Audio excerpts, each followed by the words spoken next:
Samsung adds another accessory for the S3 and the Note 2, and will the S4 have an unbreakable screen? And Oppo finally sends out invite for the launch of the Find 5. What's going on, guys? It's Garcia here for another tech news.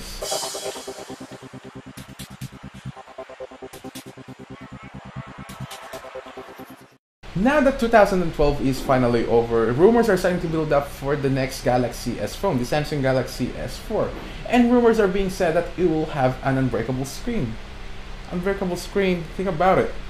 Imagine if the Samsung Galaxy S4 has an unbreakable screen. I don't know what they mean by that. Probably, perhaps, it's bulletproof as well. So I don't know what they exactly mean by that. But currently, the best or the toughest screen that you can get is the Gorilla Glass 2. Now, I've always been a big fan of the Gorilla Glass 2. Although it's the toughest, it's still breakable.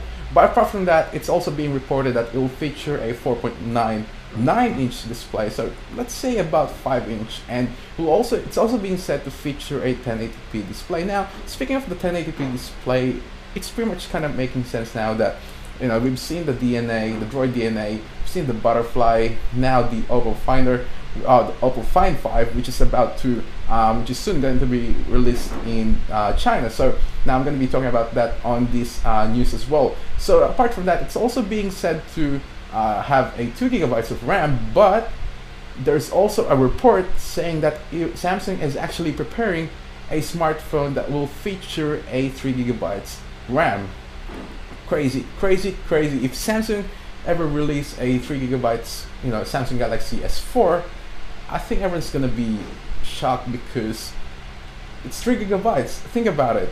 But apart from that, it will also have the latest Exynos processor as well as 13 megapixel camera. Now, the camera on the Samsung Galaxy S3 currently, or even the Note 2, is amazing.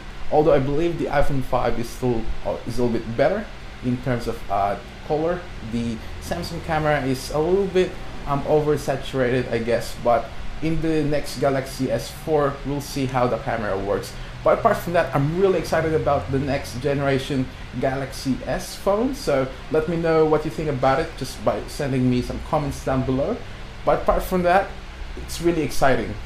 Samsung has another accessory for the S3 and the Note 2, and it's called the Samsung Galaxy Muse. So pretty much they call it Galaxy Muse because it's for Galaxy phones. So anyway, apart from that, it's pretty much an MP3 player, and it actually has a 4 gigabytes, so you can store all your songs there or music collection. So what happens is you don't really need any PC for this. All you have to do is to actually just hook up the USB that's actually you're gonna be getting when you purchase the MP3 player, and just pretty much hook it up to your S3 or the Note 2, and just drag and drop all your music collection, and you're good to go. So this is pretty much for those of people who are, you know, who go to gym all the time and don't want to carry their S3 because it's quite a large screen, or especially the Note 2. So apart from that, it's going to be a competition against the iPod Shuffle. What's funny about this is the earphone. It actually reminds me of something. I'm not really going to mention any name, but you know what I mean. And last but not the least is that Oppo finally sends out an invitation for the launch of the Find 5. Now, I'm always confused about Finder, Find, gets really confused between those words. But anyway, the phone will feature a full HD display, so 1080p with a resolution of 441.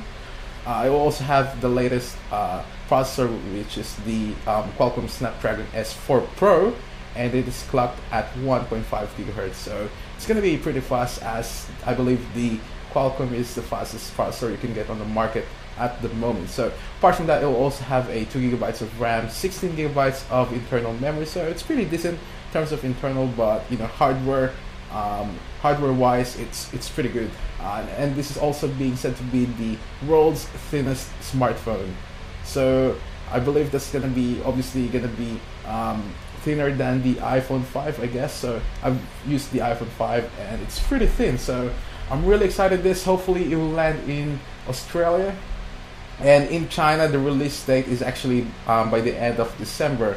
And speaking of launch, the launch is on the 12th of this month, so in just 4 days here in Australia, and probably I believe 5 days if you're in the US, because you guys are behind. So there you have it, guys. That is the news for today. And if you like my videos, make sure to subscribe, or don't forget to hit that like button. It's free, as well as the subscribe button. So as I've said, if you like it, make sure you do those things. There you have it. Thank you all for watching. I'm Jens Garcia, and I'll see you all in the next one.